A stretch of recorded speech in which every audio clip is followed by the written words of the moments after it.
যে স্বামী সকালে ঘুম থেকে উঠে স্ত্রীকে কমপক্ষে 5 মিনিট জড়িয়ে ধরে রাখে, তার কর্মক্ষেত্রে বিপদের আশঙ্কা কম থাকে। বউয়েরা ঘরের লক্ষ্মী। এদেরকে যত বেশি ভালোবাসা দেয়া হয়, তত বেশি সংসারে শান্তি আসে। স্ত্রীকে যথেষ্ট পরিমাণ সময় দিন, না হয় যথেষ্ট পরিমাণ বিশ্বাস করুন। সংসার আর যুদ্ধক্ষেত্র মনে হবে না। সেই পুরুষই কাপুরুষ, যে স্ত্রীর কাছে প্রেমিক হতে পারেনি। প্রতিদিন একবার স্ত্রীকে আমি তোমাকে ভালোবাসি বললে মাথার সব দুশ্চিন্তা দূর হয়ে যায়।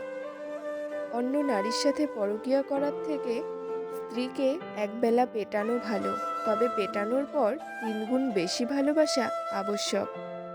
মন ভালো রাখতে বউকে ফেসবুক, ফোনবুক, নোটবুক সহ সব ধরনের অ্যাকাউন্টের পাসওয়ার্ড দিয়ে দিন। মেয়েদের মনে ভালোবাসা এবং অভিমান দুটোই বেশি থাকে, তাই অভিমানটাকে ভালোবাসার চেয়ে বড় করে দেখা যাবে না। তাই স্বামীদের উচিত স্ত্রীর সব অভিমান ভালোবেসে ভাঙানো। একটা শিশুকে দুনিয়ার মুখ দেখাতে মা যে কষ্ট সহ্য করে, তা বাবা সারা জীবন ভালোবেসেও শোধ করতে পারে না। তাই প্রত্যেকটা স্বামীর উচিত তার সন্তানের মাকে কোনো রকম কষ্ট না দেওয়া।